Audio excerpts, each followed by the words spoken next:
Everyone, welcome to our class. আজকে আমরা বাংলা গ্রামারের একটা সুন্দর চ্যাপ্টার কিন্তু তোমাদের করাচ্ছি, সেটা হচ্ছে সমাস। সমাস বাংলা গ্রামার যদি তোমাকে পড়তে হয় তাহলে সমাস কিন্তু খুবই গুরুত্বপূর্ণ এবং পরীক্ষায় দেখা যায় এই সমাস থেকে কিন্তু ম্যাক্সিমাম কোশ্চেন কিন্তু আসে। অর্থাৎ সমাসটাকে কিন্তু আমাদের পড়তে হবে। তোমরা কিন্তু ক্লাস 10-এ বা 9-এ তোমরা কিন্তু এই সমাস নিয়ে বা আগের ক্লাসে যখন তোমরা স্কুলে পড়তে তখন কিন্তু এই সমাস নিয়ে ভালো করে প্রিপারেশন করেছো বা পড়েছো। সেটাকেই তোমাদের নিশ্চয়ই মনে আছে। আমরা যদি অল্প কিছু সময় দিয়ে জিনিসটাকে একবার রিভাইজ করি তাহলে কিন্তু পুরোটাই মনে পড়ে যাবে। এমন না যে জিনিসটা সম্পূর্ণ আমাদের কাছে আনকরা বা নতুন। অর্থাৎ এই যে আগে তোমাদের করা হয়ে গেছে সেই জিনিসটাকে ভালো করে রিভাইজ করাবো এবং ভালো করে পড়িয়ে দেবো, তোমাদের কিন্তু সমাস সম্পূর্ণ রেডি হয়ে যাবে। আজকে আমরা সমাসের প্রাথমিক ধারণা এবং পদ নির্ণয়ের সহজ উপায় সেটা নিয়ে কিন্তু আলোচনা করব। মানে সমাস কি, সমাস আমরা কেন ব্যবহার করব এবং এর পদগুলো কি, এগুলো কোথায় ব্যবহার করা হয়, মানে সমাসের বেসিক নিয়ে কিন্তু আমরা আজকের ক্লাসে আলোচনা করব। তো চলো দেরি না করে ক্লাসটা শুরু করা যাক। প্রথমে দেখো, আমাদের জানতে হবে যে সমাস কি, সমাস আমরা কখন ব্যবহার করে থাকি। দেখো এখানে দেখো একটা ছবি তোমরা দেখতে পাচ্ছ, একটা ডায়াগ্রাম টাইপের দেখতে পাচ্ছ, যেখান থেকে মনে হচ্ছে যে না সব কিছুকে যেন সংকুচিত করে একটা পয়েন্টে আনা হচ্ছে। অর্থাৎ কি সমাস মানে কি, শব্দের সংক্ষেপণ, একাধিক পদকে এক পদে পরিণত করা। একাধিক পদ ছিল, বড় একটা পদ ছিল, সেটাকে ভেঙে চুরে আমি একটা ছোট্ট পদে, একটা অখণ্ড পদে পরিণত করলাম, তাকে কিন্তু বলা হবে কি, তাকে কিন্তু বলা হবে আমাদের সমাস। মানে এরকম 3-4টে ছোটো ছোটো টুকরো টুকরো শব্দকে আমরা সংকুচিত করে বা সংক্ষেপণ করে একটা পদে পরিণত করলাম, যেটা আমাদের বুঝতে সুবিধা হলো এবং আমাদের বাক্যে ব্যবহার করতে বা কথাই বলতে সুবিধা হলো, তাকে আমরা কি বলবো, সমাস বলবো। সমাস আমরা কেন ব্যবহার করে থাকি? দেখো, যদি আমি একটা কথা ডিটেলসে বলি তাহলে সেটা শুনতে ভালো লাগবে না, তার যদি সংক্ষেপণ রূপ বলি তাহলে সেটা শুনতে ভালো লাগবে। যেরকম ধরো আমি বললাম মা সরস্বতী বিনা পানি, ঠিক আছে, সেটা শুনতে ভালো লাগলো নাকি মা সরস্বতী বিনা পানিতে জার, এরকম বলতে ভালো লাগলো? তাহলে এই যে বিনা পানিতে জার, এটা ডিটেলস হয়ে যাচ্ছে।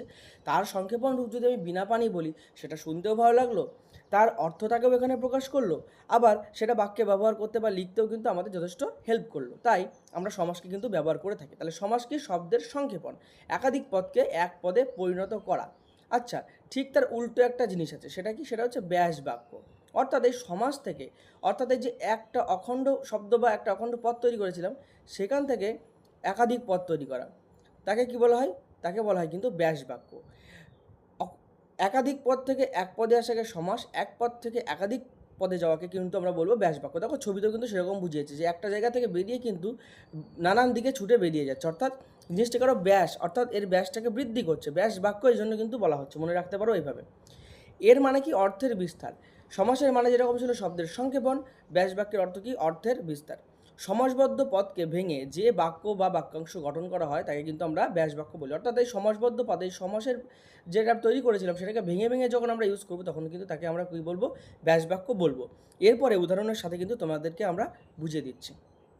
দেখো এখানেই সেই এক্সাম্পলটা কিন্তু আমরা নিয়েছি, ভালো করে দেখলে বুঝতে পারবে যে ব্যাস বাক্য মানে অর্থের বিস্তার পড়েছি, এখানে ওই এক্সাম্পলটাই নিয়েছি। দেখো আমরা এখন বেসিক পড়ছি, বেসিক যেহেতু পড়ছি তোমাদেরকে আমি সুন্দর করে উদাহরণের সাথে একটা জিনিসই টপিক বুঝিয়ে দেবো। বাকি টপিকগুলো বা বাকি প্রশ্নগুলো তোমরা দেখলেই বুঝতে পারবে যে এর ভিতরে ব্যাস বাক্য কোনটা, এর ভিতরে সমাসবদ্ধ পদ কোনটা, এর ভিতরে প্রথম পদ কোনটা, পূর্বপদ কোনটা, কোনটা সমস্যমান পদ কোনটা, সমাসপদ, সব কিছু তোমরা নিজেরাই বুঝতে পারবে। ঠিক আছে, তার জন্য একটাই এক্সাম্পল, একটাই টপিক ভালো করে বোঝো। যেরকম আমি নিয়েছি বিনা পানিতে জার, তাহলে দেখো এখানে তিনটে আমি ছোটো ছোটো শব্দ পাচ্ছি না, একটা বিনা, একটা পানিতে, একটা জার। এই যে তিনটে ছোট ছোট শব্দ যেগুলো একসাথে যুক্ত হয়ে তৈরি করেছে কি, বিনা পানি। তাহলে এই যে বিনা পানিতে জার, এই যে একটা বিস্তারিত পদ, এই বিস্তারিত পদকে বা এই বিস্তারিত অংশটাকে আমরা কি বলবো, ব্যাস বাক্য বলবো। কি বলবো আমরা, ব্যাস বাক্য, কারণ এটাকে বড় করে রেখেছে। সেটাকে যখন আমরা সংক্ষিপ্ত রূপ করেছি, অর্থাৎ শব্দের সংক্ষেপণ করেছি, তাকে কি বলবো আমরা, সমাস করেছি বলবো, বা এই পদটাকে বলবো সমাসবদ্ধ পাদ। অর্থাৎ এই বিনা পানিটা কিন্তু সমাসবদ্ধ পাদ। আচ্ছা, তোমাদের মনে হতে পারে যে বিনা পানিতে যার, এই যে পানি, বিনা পানি মানে কি, পানি মানে কি জল। একটা কথা কিন্তু বলে দিচ্ছি, পানি মানে কিন্তু জল না। কয়াকার দন্তন্বয় হস্যি মানে কিন্তু পানি, সেই পানি মানে মুসলিম ভাষায় কিন্তু জল বলা হয়ে থাকে। কিন্তু এখানে কিন্তু মূর্ধন্য দেখতে পাচ্ছ, অর্থাৎ এই পানি মানে কিন্তু হাত, যার হাতে বীণা থাকে, অর্থাৎ দেবী সরস্বতী যিনি বীণা ধরে থাকেন। অর্থাৎ এই পয়াকার মূর্ধন্যয় হস্যি পানি মানে কিন্তু হাত, এটা কিন্তু মনে রাখবে, ঠিক আছে? তাহলে বিনা পানিতে যার, এখান থেকে আমরা বুঝে গেলাম যে না, এই যে বিস্তারিত অংশটা এগুলো হলো ব্যাস বাক্য, এই যে সংক্ষিপ্ত রূপ এটা হলো কি সমাসবদ্ধ পদ, বা এটাকে যদি আমি বলি এটাকে আমরা সমাস করেছি। ঠিক উল্টোটাও কিন্তু আমাদের করতে হতে পারে, অর্থাৎ বিনা পানি থেকে উল্টো বিনা পানিতে যার, এটাও কিন্তু আমাদের করতে হয়। অর্থাৎ তখন আমরা কি করি, এই সমাসটাকে ব্যাস বাক্যে পরিণত করি, অর্থাৎ এই যে সংক্ষিপ্ত রূপকে আমরা অর্থের বিস্তারে ভেঙে দেখাই। বেশিরভাগ ক্ষেত্রে কিন্তু এটাও আমাদের করতে হয়, যে বিনা পানি বলে দেবে, দিয়ে এটাকে আমাদেরকে ভাঙতে হবে যে বিনা পানিতে যার, এবং এই যে বিনা পানিতে যার এটা কোন ধরনের সমাস, এর পরের দিন আমরা পড়বো বিভিন্ন ধরনের সমাস, যার ভিতরে দ্বন্দ্ব সমাস থাকে, আরও প্রচুর সমাস থাকে। নেক্সট টপিক আমাদের দ্বন্দ্ব সমাস থাকবে, ঠিক আছে? তাই আমরা তখন পড়বো যে না, এটাকে শুধু ভাঙলেই হবে না, এটা কোন ধরনের ভাঙার ভিতরে পড়েছে, এটা কোন সমাসের কোন টাইপসের মধ্যে পড়েছে, সেটাও কিন্তু আমাদের আলোচনা করতে হবে বা আমাদের কিন্তু জানতে হবে। শুধু ব্যাস বাক্যে ভাঙলাম উত্তর হয়ে গেল তা কিন্তু না, পরীক্ষা দিতে পারে এটা কোন ধরনের পদ বা এরা কোন ধরনের সমাস, ঠিক আছে? এবার আমাদের এই যে উদাহরণ, তার ভিতরেই দেখো গুরুত্বপূর্ণ যেটা আছে, এই যে বললাম বিনা পানিতে যার, এই যে বিনা, এই যে পানিতে, আর এই যে যার, এগুলোকে আমরা কি বলবো? এই যে ছোট ছোট করে ভাঙলাম বা তৈরি হলো, এটাকে আমরা কি বলবো? এই প্রত্যেকটাকে আমরা বলবো সমসমান পদ। কি বলবো? সমসমান পদ। তাহলে ব্যাসবাক্যের যে পদগুলো যুক্ত হচ্ছে, ছোট ছোট পদগুলো যুক্ত হচ্ছে, তাকে আমরা কি বলছি? সমসমান পদ বলছি। দেখো সমসমান পদ এখানে সংজ্ঞাও লিখে দেওয়া আছে, যে পদগুলির সমন্বয়ে সমাস গঠিত হয়। এই পদগুলির সমন্বয়ে তো গঠিত হলো, বিনা পানিতে যার, সেখান থেকেই তো আমি বিনা পানিতে পেলাম। তাহলে যে পদগুলির সমন্বয়ে সমাস গঠিত হয় তাদের প্রত্যেককে আলাদাভাবে এক একটাকে কী বলা হয়? সমসমান পদ বলা হয়। এই পুরোটাকে কিন্তু সমসমান পদ বলে না, এই পুরোটাকে কী বলে? এই পুরোটাকে কিন্তু বলে ব্যাস বাক্য। আর এই ব্যাস বাক্যের প্রতিটা আলাদা আলাদা এক একটা পদকে কী বলা হয়? সমসমান পদ বলা হয়। এটা কিন্তু মনে রাখবে। এবার সমসমান পদ তো বুঝলাম। তাহলে এই যে বিনা পানিতে যার, এখানে আরও দুটো জিনিস আমাদের মনে রাখতে হবে, পূর্বপদ এবং পরপদ। আচ্ছা, পূর্বপদ কি পরপদ কি? দেখো এই যে বিনা পানিতে যার, এখানে প্রধান দুটো পদ তোমরা কি মনে হচ্ছে তোমাদের? নিশ্চয়ই এই বিনা এবং পানি, এটাই মনে হচ্ছে প্রধান পদ। যারটা তো আমরা ইউজ করেছি জিনিসটাকে ডেসক্রাইব করার জন্য বা বোঝানোর জন্য। তাহলে এখানে প্রধান পদ কোন দুটো? এই বিনা আর পানি। এই প্রধান দুটো পদের ভিতরে যে প্রথমে আছে তার নাম পূর্বপদ, যে শেষে আছে তার নাম কি? পরপদ। শেষে মানে কিন্তু শুধু এখানে না, সে যদি এখানেও থাকতো তাহলে এটা হতো কি? পরপদ। মানে এর পাশেই পরে আছে বলে যে পরপদ, সেটা কিন্তু না। যেটা প্রথমে সেটা পূর্বপদ, যেটা শেষে থাকবে মানে প্রথমের পরে থাকবে, সে যেখানেই থাকুক না কেন, সেটা হয়ে যাবে আমাদের কি? পরপদ। কারণ অনেক সময় দেখা যায় এই যে জিনিসটা আমরা ইউজ করেছি ডেসক্রাইব করার জন্য, সেটা মাঝখানেও হতে পারে, অন্যান্য ক্ষেত্রে অন্যান্য ব্যাস বাক্য গঠন করার সময় আমরা দেখব। অর্থাৎ যেটা প্রথমে হচ্ছে, যেমন ধরো আমি বললাম মা ও বাবা, তাহলে মা ও বাবার ভিতরে মা হচ্ছে একটা পদ, বাবা একটা পদ, তাহলে মা হলো কি? পূর্বপদ, বাবা হলো কি? পরপদ। কিন্তু এই যে ওটা কিন্তু আমি মাঝখানে বসিয়েছি, তার মানে প্রথমে যে থাকবে সে হলো পূর্বপদ, এবং শেষে যে থাকবে, এর যেই পরে থাকতে হবে তার কোনো মানে নেই, শেষে যে থাকবে সে হলো কি? পরপদ।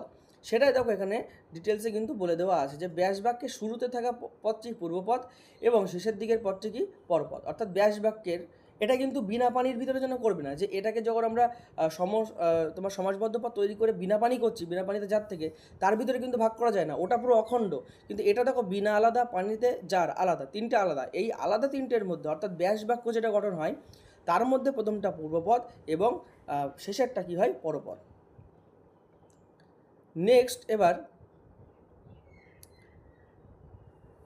এই যে বিনা পানিতে যার, যেখান থেকে আমরা বিনা পানিটা তৈরি করলাম, এতক্ষণ আমরা এটা পড়েছি যে বিনা পানিতে যার, এইটাকে ভেঙে আমরা পড়েছি। কিন্তু যে নতুন সমাসবদ্ধ পদ তৈরি করলাম, এবার এটা নিয়ে আমরা পড়ব। এই যে বিনা পানি তৈরি করলাম, এই বিনা পানিকে কি বলা হয়? এই বিনা পানিকে বলা হয় সমস্ত পদ বা সমাসবদ্ধ পদ। এই সমস্ত ব্যাস বাক্যের যে পদগুলো ছিল সেগুলোকে মিলিত করে যখন আমরা একটা পদ তৈরি করলাম, একটা অখণ্ড পদ তৈরি করলাম, তাকে কি বলবো? আমরা সমস্ত পদ বলবো বা সমাসবদ্ধ পদ কিন্তু আমরা বলবো। তাহলে এটাকে, এইগুলোকে আমরা এক একটাকে কী বলেছিলাম মনে আছে? সমসমান পদ বলেছিলাম। এটাও সমসমান পদ, এটাও সমসমান পদ। কিন্তু এই তিনটে চারটে বা যতগুলো সমসমান পদ আছে সেগুলোকে যুক্ত হয়ে যখন একটা অখণ্ড পদ আমরা তৈরি করব, তাকে কিন্তু আমরা বলবো কি? সমস্ত পদ বা সমাসবদ্ধ পদ। মনে রাখাও দেখো সহজ, সমস্তকে মিলে তৈরি করছে তাই সমস্ত পদ। এবং সমাসবদ্ধ, এগুলো তো খোলা খোলা খোলা খোলা ছিল তিনটে আলাদা আলাদা, যখন সেটাকে আমরা বাইন্ড করে দিচ্ছি, একসঙ্গে বেঁধে দিচ্ছি, তখন আমরা তাকে কী বলবো? সমাসবদ্ধ পদ। মনে রাখতেও আমাদের সুবিধা, কোনো জটিলতা নেই। এখানে দেখো বলে দিয়েছে সমাসের প্রক্রিয়ায় সমসমান পদগুলি মিলিত হয়ে যে একটি নতুন অখণ্ড পদ তৈরি করে। এই যে অখণ্ড কথাটা মনে রাখতে হবে, এখানে কিন্তু কোনো পার্টিশন বা ভাগ নেই, একসাথে বিনা পানি হয়েছে, তাকেই আমরা কি বলবো, সমস্ত পদ বা সমাসবদ্ধ পদ কিন্তু বলবো। এবার পুরো ক্লাসের ওভারভিউটা তোমাদেরকে দিয়ে দিচ্ছি।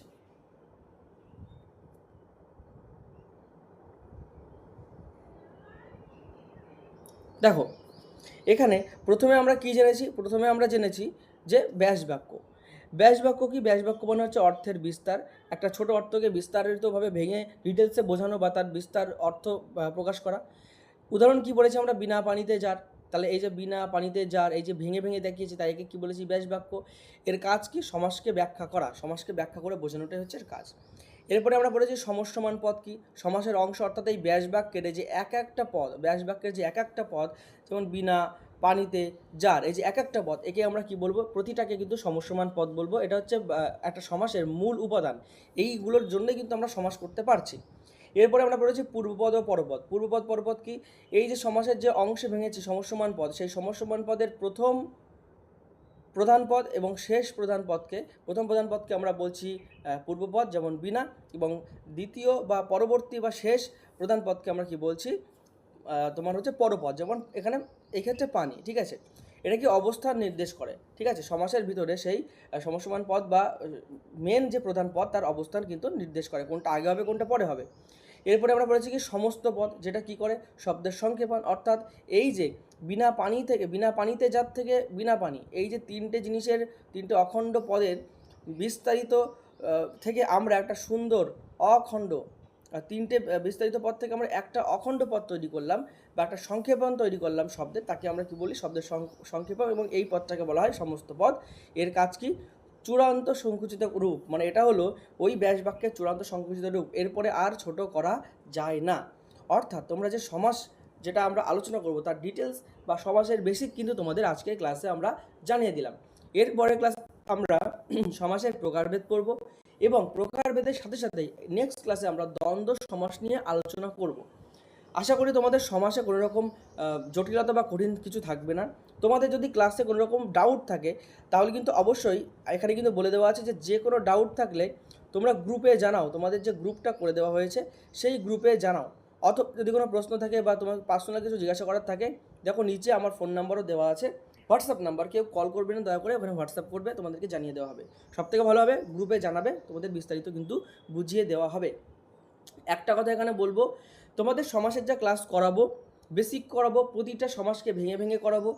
বেসিকটা তো আজকে হয়ে গেল সমাসের, এবার প্রতিটা সমাসকে ভেঙে ভেঙে করাবো, এবং তার উপরে প্রচুর প্র্যাকটিস সেট দেবে এবং প্রচুর স্টাডি ম্যাটেরিয়ালস দেওয়া হবে। কেন প্রচুর স্টাডি ম্যাটেরিয়ালস দেবে? কারণ এই যে বিনা পানি, এটা তুমি নিজে যেরকম ভাঙতে পারছো, বিনা পানিতে যান, ঠিক আছে, অনেকে হয়তো ভাঙতে পারলো না, যে বিনা যে পানিতে এরকম ভেঙে দিল, মানে ভুলভাল ভেঙে দিল। এর জন্য কী করতে হবে, আমাদের বেশি করে কিন্তু প্র্যাকটিস করতে হবে, এবং প্র্যাকটিসটা কিন্তু স্টাডি ম্যাটেরিয়ালস দেখে তোমরা নিজেরাই করতে পারবে।